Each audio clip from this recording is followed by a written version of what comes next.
The watchers in the rain.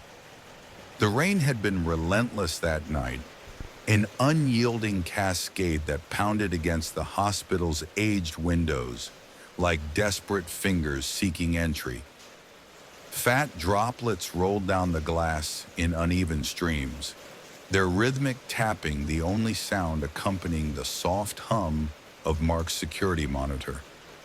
The entire building felt damp, the air thick with the scent of old plaster and disinfectant, laced now with the fresh, sharp tang of rain-soaked earth. Mark had always found comfort in storms.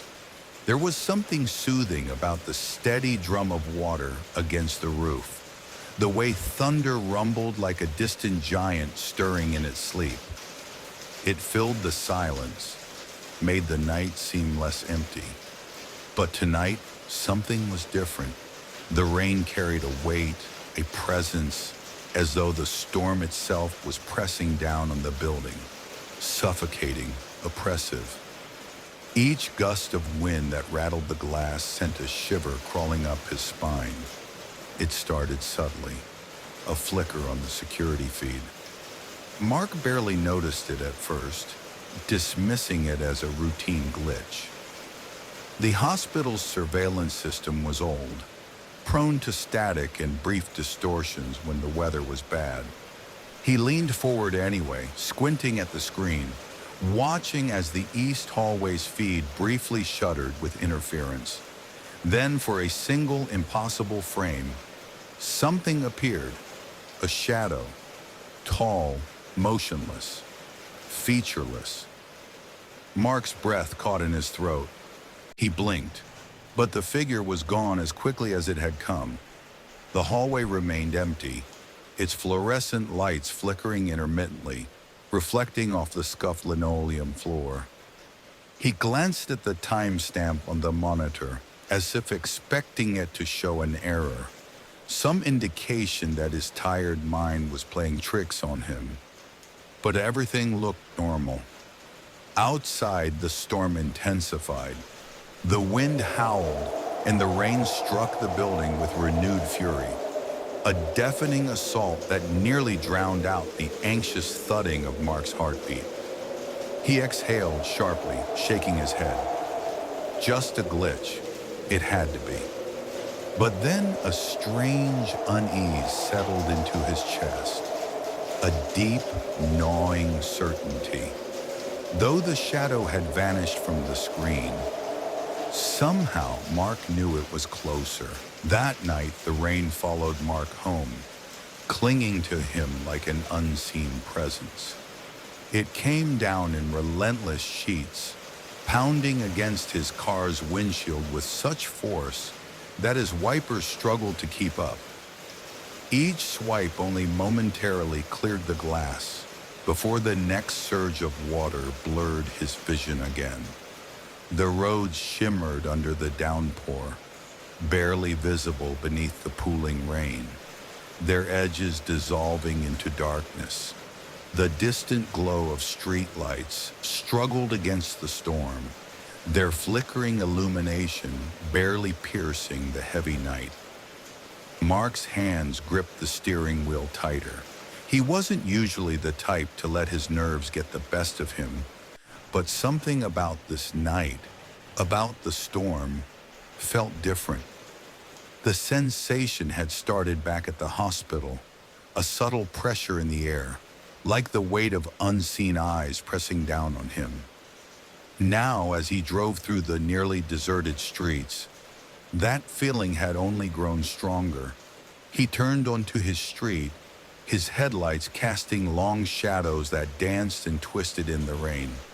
The storm distorted everything, making ordinary shapes appear stretched and unfamiliar. The street lamps, normally steady beacons, flickered erratically, their yellow glow wavering against the storm's fury. He pulled into his driveway, shifting the car into park but hesitating before turning off the engine. Something shifted in the rain. At first he thought it was just the movement of water, the way heavy raindrops created rippling distortions across his windshield. But then he saw it, a figure standing beneath the street lamp across the road. It was tall, unnaturally still, as if it had been there for hours, waiting. A shadow cut from the fabric of the night itself, and it wore a hat. Mark's breath caught in his throat. His pulse hammered in his ears, louder than the rain. His mind scrambled for a rational explanation. Someone out for a late-night walk, a trick of the light, exhaustion playing games with his vision. But deep down, he knew better. The stillness of the figure, the way it seemed to absorb the light rather than reflect it, none of it felt right. His fingers trembled as he reached for the car door handle. A part of him wanted to step out, to confront whatever was standing there, to prove to himself that it was nothing. But his instincts screamed at him to stay put. Then, in the span of a heartbeat, the street brightened. A car approached from the opposite direction, its headlights slicing through the rain. The beams illuminated the street, cutting through the gloom and washing over the spot where the figure stood. And just like that, it was gone. No movement, no sign that anything had ever been there. Just the empty street, the flickering street lamp, and the ceaseless drumming of rain against the pavement. Mark swallowed hard, his throat dry despite the dampness in the air. Only the rain remained. That night, Mark lay in bed, listening to the rain hammer against his window. Normally, he found comfort in the steady rhythm of a storm, the way it wrapped around the night like a familiar lullaby. But tonight, there was something different about it, something off. Every drop that struck the glass sounded sharper, more deliberate, less like random rainfall and more like a countdown. To what? He couldn't say. He turned onto his side, exhaling slowly, trying to convince himself that his unease was nothing more than exhaustion playing tricks on his mind. The stress of the night shift, the strange glitch on the security cameras, the shadow under the street lamp, it was all getting to him. He needed to sleep. But then, at exactly 3 a.m., the room grew cold. Not the kind of cold that came with a passing breeze or a slight drop in temperature. No, this was something else entirely. It crept through the walls, slithered beneath his blankets, and burrowed deep into his bones. His breath came out in wisps of pale mist, his skin prickling with an unnatural chill. Then, a sound, a soft, rhythmic tapping, but not from the window, from inside the room. Mark's pulse spiked. He stayed frozen beneath the covers, ears straining, hoping, praying that he had imagined it. But the tapping continued, slow, methodical, coming from the far side of the room, near the closet. His fingers clenched around the blanket as he forced himself to sit up. His eyes darted toward the corner, where shadows clung to the walls like something alive. The darkness there was thick, too thick, as if the night had pooled into that one space, suffocating the dim glow of the bedside lamp. Something was there, watching. Then lightning flashed. For the briefest, most agonizing moment, Mark saw it. A towering shadow, impossibly tall, its limbs too long, its head slightly tilted as if studying him. No eyes, no features, just an endless void in the shape of something human. Thunder cracked, shaking the walls, rattling the window panes. The room plunged into darkness again. Mark's breath hitched, his pulse hammering so hard he could hear it in his ears. When the next flicker of light illuminated the room, the corner was empty. Nothing there. Nothing except the lingering cold. And then, a whisper, barely audible over the sound of the storm. a voice that did not belong in this world. Low, hushed, crawling along the edges of his mind. "You see me now." Mark's entire body seized with terror. The rain pounded harder against the glass, as if in response. But it no longer masked the suffocating silence inside his room. Because now, he wasn't sure he was alone. Mark spent the next day buried in research, his eyes darting across endless articles, forums, and grainy, low-resolution images of dark figures lurking in bedrooms, standing in doorways, watching. He told himself it was just curiosity, that he was searching for a logical explanation, something to ease the gnawing unease in his gut. But no matter how much he tried to rationalize it, the truth was simple. He needed to know what he had seen. The stories were horrifying. Shadow people, that's what they were called. Ancient beings, whispers in folklore, flickers in the corner of the eye that vanished the moment you turned your head. They were seen in bedrooms, hospitals, forests, anywhere the dark could gather. Some believed they were spirits trapped between worlds.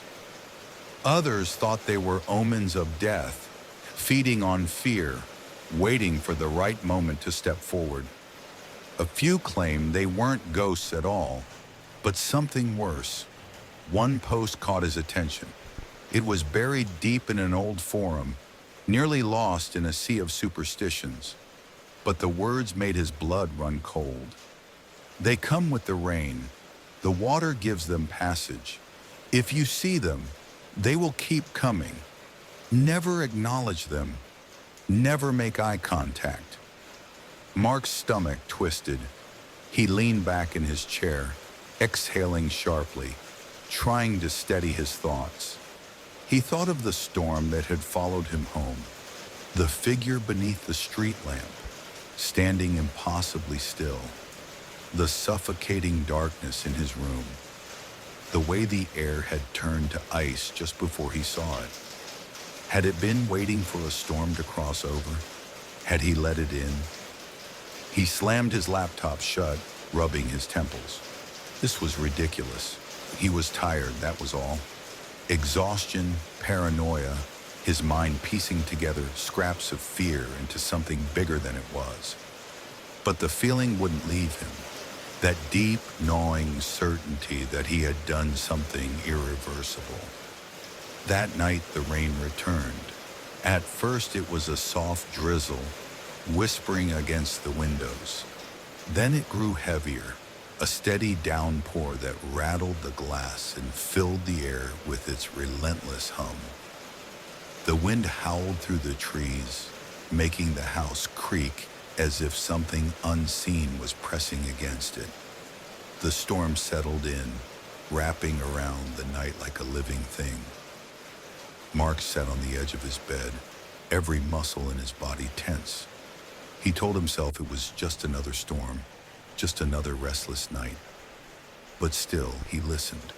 And then it happened. The air shifted. A deep, unnatural cold slithered into the room, wrapping around him, creeping into his bones. His breath curled in the air in pale mist, his skin prickling as the warmth was sucked away. The shadows stretched. They deepened. And as the rain pounded against the house, Mark knew they were here. Mark stayed awake, gripping a handful of salt, one of the only things rumored to ward them off.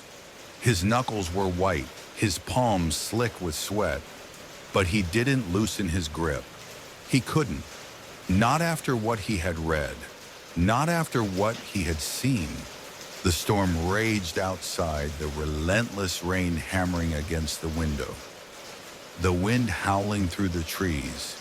Every creak of the house made his pulse spike. He knew they were coming, the warnings repeated in his head like a chant. Never acknowledge them, never make eye contact. But what happened when it was too late? 3 a.m., the witching hour. The moment the veil between worlds was at its thinnest, the rain grew heavier, the steady drumming on the glass fading into white noise. And then, silence. A thick, unnatural stillness swallowed the room. The absence of sound was suffocating, pressing against his ears like cotton, muting even his own breathing. Mark's heart pounded as the quiet stretched on, stretching tighter, wound like a noose. Then, drip, a soft, rhythmic sound, barely audible over the unnatural hush. Drip, not from the window, not from outside. Drip. It was coming from inside his room. Slowly, as if moving through a dream, Mark turned toward the noise. A pool of black water was forming in the center of his bedroom floor. Thick, inky. The puddle didn't reflect the light. Instead, it seemed to drink it in, absorbing the glow from the flickering lamp beside his bed. The droplets weren't falling into it. They were falling upward. His stomach clenched. The darkness twisted, rippling unnaturally. Something was rising. A shape took form, emerging from the shifting void. Tall, impossibly thin, its body stretching as if pulled from the depths of something beyond human comprehension. The air grew dense, heavy with a presence Mark could feel, pressing against his skin, seeping into his lungs. And then he saw it, the man in the hat, featureless, towering, still. The entity loomed in the center of the room, its head slightly tilted as if amused. The weight of its gaze, though it had no eyes, was unbearable, pressing against Mark's chest, rooting him in place. His breath hitched. His body screamed for him to run, to fight, to do something. But he knew better. He shut his eyes, squeezing them tight, his hands trembling. He wouldn't look. He couldn't. The air grew colder, and then a breath, icy, wrong, slithering against his ear like a living thing. "You are mine now." The whisper crawled into his skull, lodging itself there, a parasite burrowing deep. His body tensed, his grip on the salt slipping. The air around him thickened, vibrating with something unseen, something ancient. The lamp beside him flickered violently. The shadows swirled. The rain outside stopped. And then, nothing. The room was still, empty. The air had returned to normal. The temperature had warmed. But Mark was gone. No sign of a struggle. No overturned furniture. No footprints leading away. Just stillness. The next morning, the storm had passed. The sky was clear. The streets were dry, as if the night's downpour had never happened. The sun shone brightly, casting long shadows across the empty apartment. Mark was nowhere to be found. The only thing left behind was a single small puddle of black water near his bed. It never dried, never evaporated. And outside, standing beneath a street lamp, untouched by the morning light, the Hat Man, still waiting, watching for his next victim.